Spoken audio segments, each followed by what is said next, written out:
Hi, my name is Reagan, and welcome to the Twisted States podcast, where we take a look state by state at some of America's most nefarious killers, elusive cryptids, and bizarre mysteries.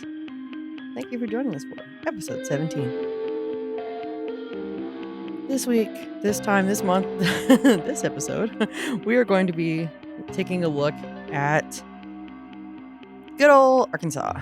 Arkansas is a southern U.S. state bordering the Mississippi River. It's known for its abundant park and wilderness areas, with terrain encompassing mountains, caves, rivers, and hot springs. The rugged Ozarks region in its northwest has hiking trails and limestone caves such as Blanchard Springs Caverns. Its capital, Little Rock, hosts the Clinton Presidential Center, housing Bill Clinton's presidential archives.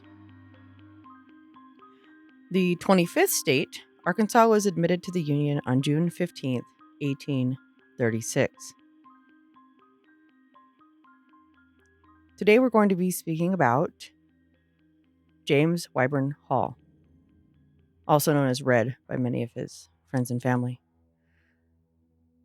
Most of the information that I gathered for this episode was from a book written by Jenny Nesbitt Jones titled The Arkansas Hitchhike Killer. This book's available on Amazon, and it's the most comprehensive source of information you're going to find on this guy. Seriously.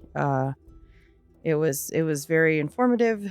There's a lot of just great stuff in there. A lot of information about the victims and things like that. So definitely worth the read if that's your thing. And there'll be a lot more detail in there than what I'm going to give here. So I suggest you check it out.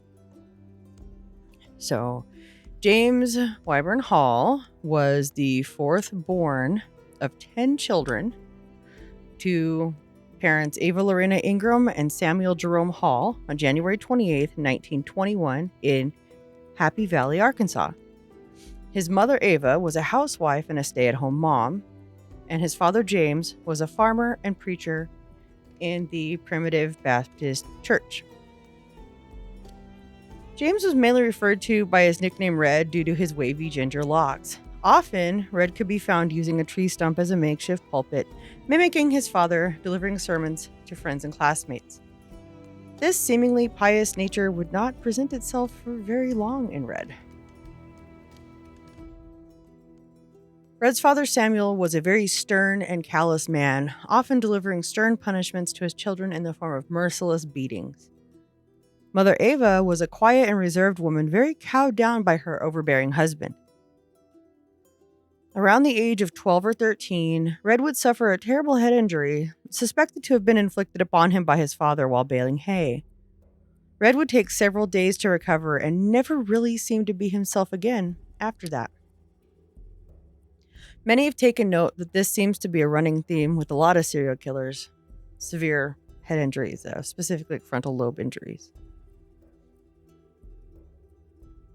So the following years would be full of rumors of incidents involving Red and his now strange and erratic behavior, from rumors of a horse's throat being slit to Red's possibility of having a hand in his brother George's disappearance in 1936. Now, 1938 was a pivotal year for Red. This was the year he met his wife, and according to him, committed his first 11 murders. Hall met Walsey McKee? Not sure. I think it's McKee, at the Marcus Hill Church. Not a place he frequented often, but he had noticed Walsey coming and going as a regular attendee and figured it would be worth it to attend just for the chance to make her acquaintance.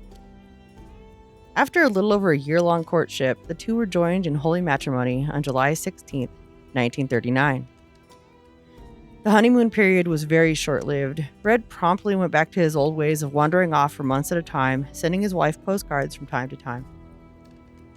They divorced in 1943 after Red decided he didn't like being tied down. In March of 1944, Red married his second wife, Fayreen Clemens. Fayreen was much less interested in sitting at home alone waiting for Red to return from his jaunts, and much more interested in hitting the road with him. This didn't set well with him, as he was way too accustomed to having his freedom. On Thursday, September 14th of the same year, Faye went missing. The discovery of local barber and bootlegger Carl Hamilton's body on January 17th, 1945, slumped against a tree by a local timber crew member just outside of Camden near the Fairview Cutoff, was a pivotal point in solving a string of murders in and around the area. Due to the coroner's discovery of a .45 caliber bullet wound, with knowledge that many servicemen carry .45 caliber sidearms, the local sheriff's office speculated that the murderer could have been a service member, so they were able to reach out and request assistance from the Arkansas State Police.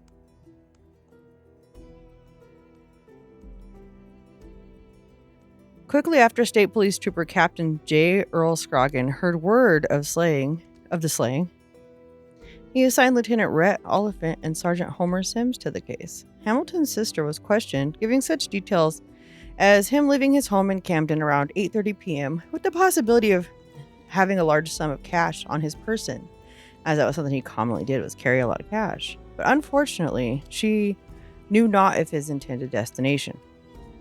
Robbery was considered as a motive, but many of his personal effects, such as his watch, ring, and pocket knife, were still on the victim when he was discovered. Due to the war, and unfortunately, Hamilton's race, newspapers gave very little mention of the case. During this era of Jim Crow laws and general Southern bigotry in the mainstream, very little attention was given to a murdered black man by the press.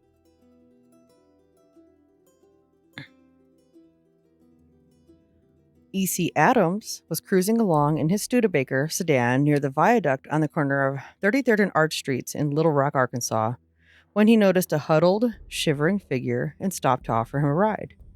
And sadly, his kindness on this frigid early morning would be his undoing. Later that day, around 4:30 p.m., a local country store proprietor and part-time deputy sheriff, Edgar McCullum, spotted Adams' Studebaker on the side of the road, apparently abandoned.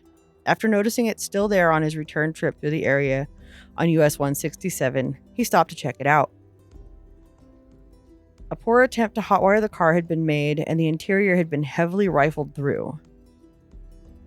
The bloody hatchet in the back seat was the most blaring red flag of some kind of issue. Upon further inspection of the area, McCullum noted 2 sets of shoe prints leading into the woods, with only one returning. After following the trail, he discovered the body of Adams face down with blood on his head. The local sheriff's office and state police were notified shortly after this gruesome discovery. Upon questioning Adams' wife, it was learned that he was a skilled mechanic and carpenter with a 2-week-old daughter. Adams was on his way to Camden to start a new job at the Naval Ordnance Plant there and set things up so his family could join him shortly after. Mrs. Adams gave detailed lists of all the items he would have had in his possession on his trip, including 2 alarm clocks, because he was a very heavy sleeper, and a couple of watches. Adams had been shot with a .38 caliber weapon in the back of the head. A week later, 30-year-old Doyle Mulheron failed to show up on time for his deliveries. Doyle was a truck driver for the Western Meat Company. You could set your watch by him on his route between Little Rock and Stuttgart so immediately concerns were raised when he wasn't on time. Upon further investigation, it seems that he made his deliveries as far as Brummett, leaving there around 12:15 p.m. His truck was found on the outskirts of town around 6 p.m., and the next day his body was discovered in a ditch about 25 feet from the highway near the Bayou Meadow Bridge. The coroner would find, once again, a .38 slug in the victim's skull, and ballistics would prove it was from the same weapon that killed Adams. Mulheron's murder proved to be the most profitable for Red, with a cash of $129, and the most damning due to Mulheron being so popular along his route and so punctual. People remembered seeing someone with Doyle along his route, and Red tended to kind of stick out due to his wavy red locks. J.D. Newcomb Jr. picked up Red on his way to an inspection on Thursday, the 8th of March, heading from Little Rock to Clarksville. That afternoon, a Claiborne couple discovered a partially burned 1941 Oldsmobile in a glade about 200 yards from their home. On further inspection, a charred body was discovered inside. Eyewitness accounts quickly started coming in, including an account from a bus driver of a patron flagging down the bus heading back to Little Rock wearing a coat that was ill-fitting and matched the description of Newcomb's coat. Unfortunately, he didn't notice where the rider got off. Once again, robbery was the most apparent motive, and with Newcomb, his white gold Elgin watch with his initials engraved in it was missing. An anonymous tip would come in that an ex-con named Lonnie Blaine loaned his vehicle, which happened to have a .45 caliber revolver in the side pocket, to a taxi driver named James Hall to take care of some business with a bootlegger. When the car was returned, 2 rounds were missing from the .45. Blaine, being worried about being dragged into the case, promptly sold the gun and didn't report this himself because he had a record and was, afraid of getting pulled in as a possible, accessory to murder. When the news reached LRPD Detective Chief Martin, he was flabbergasted. He remembered that Hall had been recently arrested for a barroom brawl and also questioned about his wife's disappearance the previous year. Hall was easily located at his place of employment, only recently returning literally that day, a couple hours before police showed up, as he usually did after long jaunts here and there. Lonnie Blaine gave detectives the name of the man he sold his gun to, and it was quickly retrieved. It took less than 30 minutes to verify it was indeed the weapon used to murder Hamilton. State police went to Red's place of residence and spoke with his landlady after arresting Red. And his landlady, Fanny Rose, informed them that just the night before, she had asked Hall to find new accommodations due to his constant comings and goings. She was concerned he may be some kind of gambler or something. But besides that, she said he was a fine tenant and easy to get along with. Hall's belongings were still in her home. His room was searched. A .32 caliber handgun was located on top of the dresser. A coat meeting the description of Newcomb's coat was hanging in the closet, as well as a watch stuffed into a cushion bearing the initials JDN. Corinne Franklin had in her possession a parcel box from Hall containing a razor, shave mug, needles, and razor blades. Franklin also mentioned there was an electric clock in the parcel. The clock with the cigarette burn belonging to Adams wasn't located, so they returned and searched Hall's room again, this time finding the .38 Smith & Wesson tucked between some shirts. With the mountain of evidence piled against him, state police figured a confession would be pretty smooth to get. During his interview, Red started off thinking they were only there to question him about his missing wife, smugly believing that he was still flying under the radar for his other crimes. After being confronted with the weapon found in his room that was used to end most of his victims' lives, he threw his hands out in a gesture of compliance and said, "Okay, I'll tell you all about it. I killed them all." Red's first confession was of killing his wife Faye by taking her out to the Old River Road and beating her to death with his bare hands the previous September. On Saturday afternoon, the 17th of March, a caravan of lawmen and reporters left City Hall with Red, who gave directions to the place where he had killed Faye. Still dressed in his taxi driver uniform and cabbie's cap, he sat handcuffed to Peterson in the back seat of the lead car. Joe Wurges was to his left. The string of other automobiles paraded to the site off the Old River Road near the Riverside Golf Course.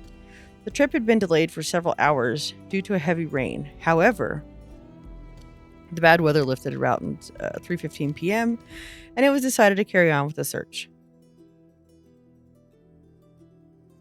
During the ride, as they neared their destination, Wurges asked Hall, "Did your wife suspect anything when you brought her out here?"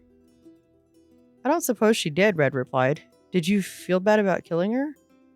"No, my conscience never bothered me." Also making the journey to the scene of the crime was Captain Scroggin, Sheriff Capel, Prosecuting Attorney Sam Robinson, LRPD Patrolman O.A. Allen, and 2 deputies and detectives, Judd, Sims, Oliphant, and Templeton, representing the press.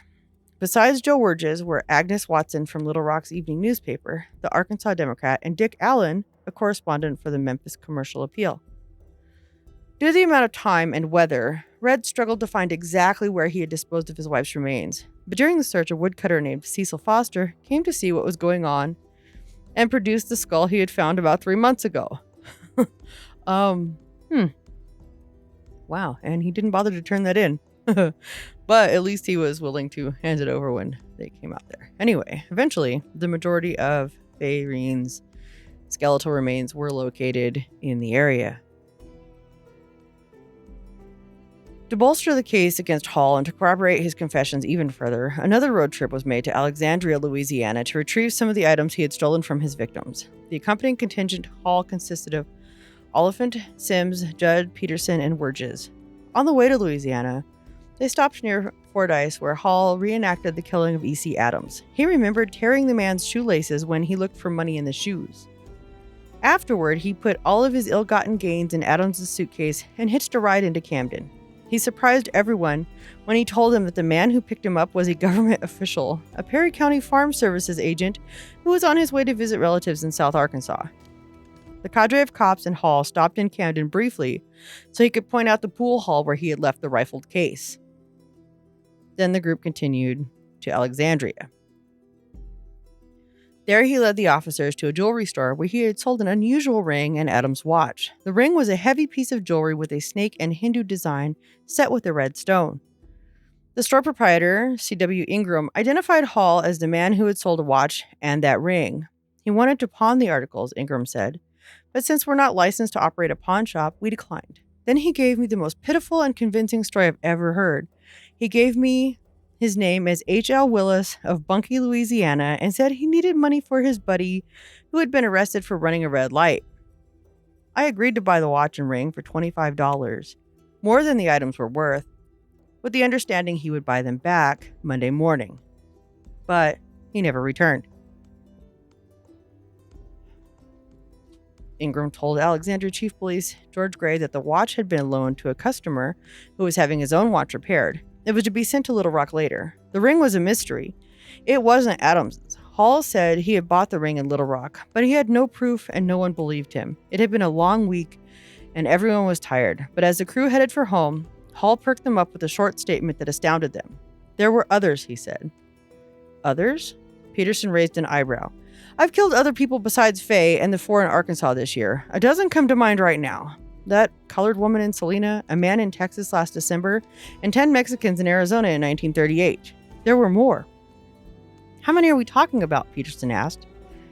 Nearer 24 than 12, Red estimated. Nearer 24 than 12.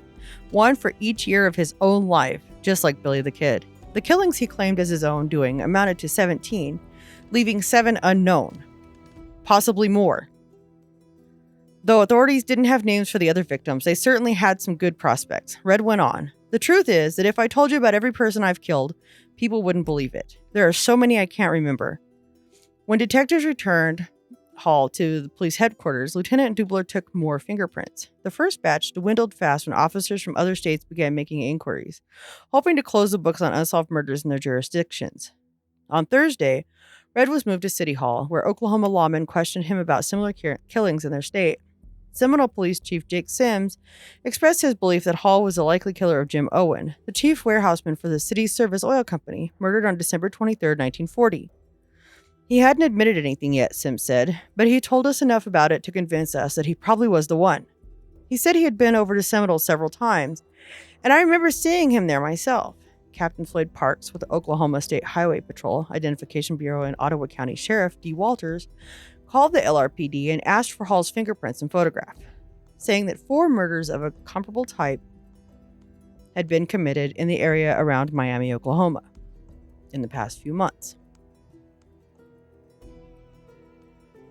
Parks and Waters then drove to Little Rock, seeking answers that related particularly to the slaying of Weyman Peacock Jr. the previous autumn.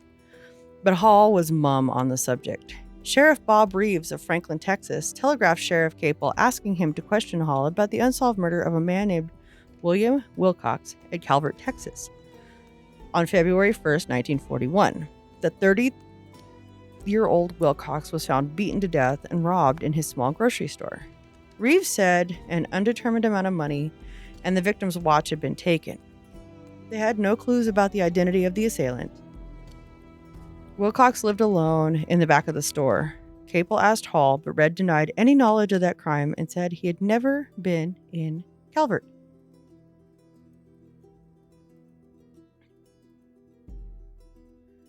Captain Manuel T. Gonzalez with the Texas Rangers sent a member of his force to question Hall about 6 unsolved slayings that had occurred in around 1938. Hall pleaded ignorance when answering queries by the Rangers. Remembering the report of Hall being seen in a maroon car with a Texas plate, Chief Martin asked him about the back seat full of Bibles. Hall said he had tried to sell them for a publishing company in Dallas, but didn't have much luck, so he quit. He provided his employer's name, and Martin was inclined to believe him. Just in case, though, Martin phoned Dallas Chief Detectives J.W. Fritz and asked him to investigate whether a Bible salesman had been reported missing or killed in Texas in late 1944. Fritz said he would look into it. I might as well set the record straight about Fayreen, too, Hall told the Arkansas authorities. She knew too much. She was the most bullheaded woman I ever saw, always wanted to go with me when I traveled. I let her come along when I went to Oregon. I couldn't take a chance she'd talk, but the night I killed her, she went with me willingly to the riverbank. I always seemed to have a knack for gaining the confidence of anyone. Anything I suggested rarely brought me an argument. I don't know what it is or how to explain it exactly. This knack helped me get rides on highways with motorists who had passed up other hitchhikers. Arkansas investigators asked him about 2 unsolved murders that occurred in Searcy and Pulaski counties in 1944. A skeleton had been found near Leslie, and another was discovered on the 12th Street Pike in Little Rock. Hall denied knowledge of either case and also refuted accusations that he had killed a man near Kerr, Arkansas in 1942. He did tell Capel he had a good prospective victim in Little Rock last year, but decided it best not to kill and rob him. Hall felt sure the crime would have been solved. He identified the man as a cafe operator who always carried between $5,000 and $6,000 in his pockets. What about your own brother George? Sheriff Capel asked. Gilmer? What about him? Red responded. Do you have anything to do with his disappearance? He left home, and I suppose someone murdered him. Despite Hall's devil-may-care attitude toward killing people, Capel said he found Hall to be a pleasant conversationalist. After meeting with the out-of-state lawmen, Red left City Hall, accompanied by Peterson, Judd, Martin, and Wurges. When they got back to the county jail, Hall's father and family friend met them on the sidewalk. Samuel Hall threw his arms around his son. For the first time since the arrest, Red's nerves broke, and he sobbed. Samuel retained his composure. It was the first time they had seen each other since Red's capture. They had a short visit, spent mostly in prayer. Lawmen had, at first, deemed it advisable to suppress the news of other possible slayings until investigations could be made.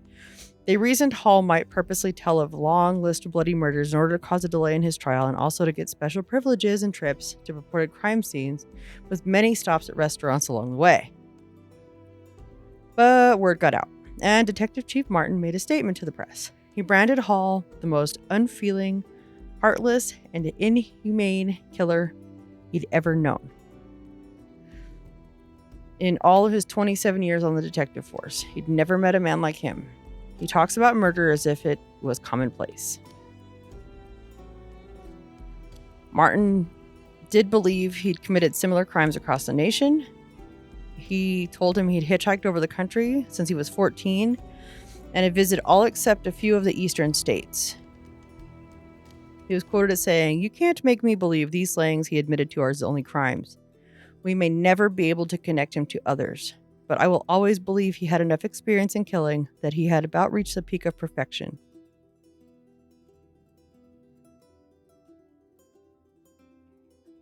Joe Wurges arranged for an exclusive jailhouse interview with Hall, and Red greeted the reporter cordially. He started by explaining the emotional scene that had just occurred with his father. You know, seeing him was more than I could stand. I had to cry. He told me he would stick by me, and I told him all I wanted him to do was pray for me, that I didn't want him to spend 1 red cent on my behalf. I told him I didn't consider it necessary since whatever happens to me will be the will of God. Have you contacted a lawyer? Wurges asked.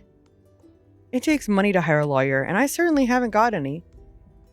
My grandmother owns a little farm back home, but I would not have her dispose of it for me. After all, my family is not responsible for my troubles, so why should I? allow them to wreck their own lives for me. One thing Hall wanted Wurgis to stress, and the first thing he wanted the reporter to write down, was a message to the public concerning his sanity.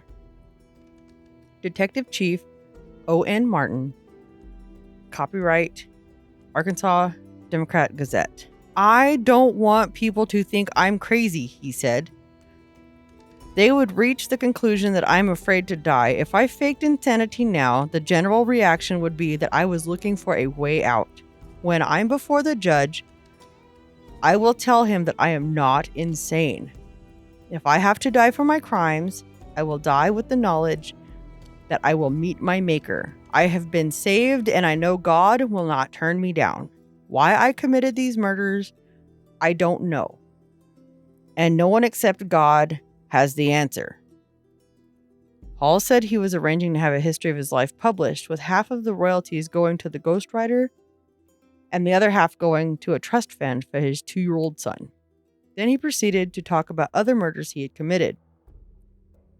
The urge to kill came on me in 1938 while I was working on a ranch in Arizona. My boss was George Shoemaker. I drove a truck for him. Many Mexicans were employed on the ranch, and over a period of about a month, I killed 10 of them. I killed them all to rob them. How did you do it? Wurgis pressed him for details. How did you get away with that many murders? It really was easy, Hall said. I walked them out into the desert, never more than one at a time. I always had the difference, either a club or a pistol, and after I had marched a victim into a remote section of the desert, I'd kill them and rob them. Sometimes I'd beat them to death, and other times I'd shoot them. I never got more than $50 from any of them. Bodies of migrant farm workers were sometimes discovered, but when one was found, no one seemed interested. After all, they figured, it was only a Mexican. Those who went missing created no great deal of excitement. It was assumed they had just left the country. From 1929 through 1937, as many as 400,000 Mexican migrant workers returned to their native land, either because of roundups and deportations by the Federal Bureau of Immigration, or violence from vigilantes angered by the loss of jobs to the group, even though some of the workers were U.S. citizens themselves. I never felt bad about any of my killings, Hall said. I always slept well. He didn't remember the names of any of the 10 Mexican workers, which wasn't surprising, since he couldn't recall the names of his most recent victims in Arkansas when first questioned about those. Did you kill anybody else between 1938 and last September when you killed Fayreen? Wurgis asked. Hall shook his head. No, you see, I married a sweet country girl in 1939 and lived with her until a couple years ago. I was a good boy all that time. I worked steadily, and every dime I earned was gained honestly. When we separated, I went back to my old ways again. Some Oklahoma officers questioned me today, thinking I killed some people in that state, but they're wrong. I admit I pulled some fast ones in Oklahoma, but no killings. Hall didn't elaborate on those crimes, but did tell of playing in a high-stakes poker game in New Orleans where he detected the dealer drawing cards from the bottom of the deck. He said he made a gunplay and took charge of the situation.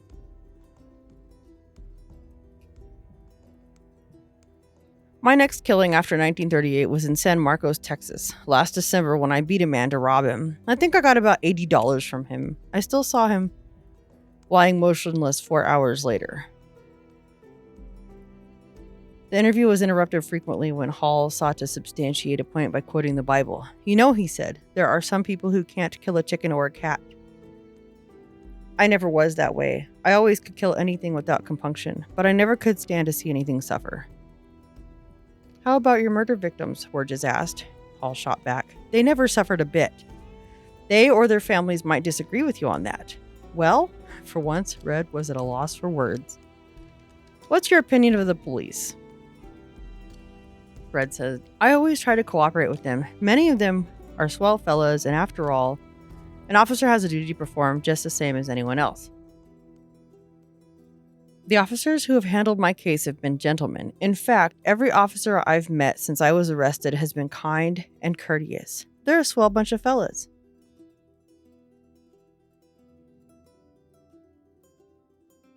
Despite confessing to more than a dozen murders in other states, Hall would never be tried for any of them. It was determined by Pulaski County prosecuting attorney Sam Robinson that the strongest case against Red was for first-degree murder in the death of Fayreen. If the death penalty was not handed down, Hall would have been able to be tried for the other murders. Shortly before heading to court, Hall decided to change his mind and plead not guilty, and also push for an insanity plea as a last-ditch effort. But the courts found him competent, and a jury found him guilty and sentenced him to death for the murder of Fayreen.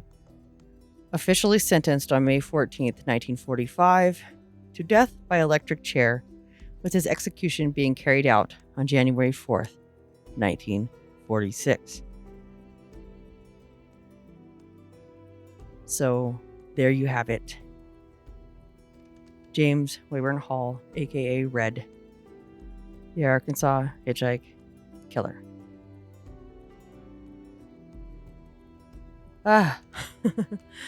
No good deed goes unpunished. Thank you. Thank you for sticking around. And hopefully next episode won't be as long in coming. Be sure to follow Twisted States and Disruptive Girl on Instagram for regular updates and some behind the scene looks at me, your host, Reagan. And I will be around. I'll be doing some vlogging. I've got some more free time since I cut down my hours at the job that I started, thinking I could balance everything out, knowing better, but still trying to give it a shot anyway. And yeah, I mean, it's heading into spooky season. This is my time of year. This is like, when I really start ramping up as the weather starts to. I'm just waiting for the weather to cool down. I try to convince myself that it's already happening, even though we all know better. I'm still sweating profusely, but in hopes of cooler days, I start preparing for all the fun stuff. I also have a drop coming soon for my Etsy store, Cat Hair Tea. So keep an eye out for that over on my Disruptive Girl Instagram account. And I will see you next time. Till then, take care.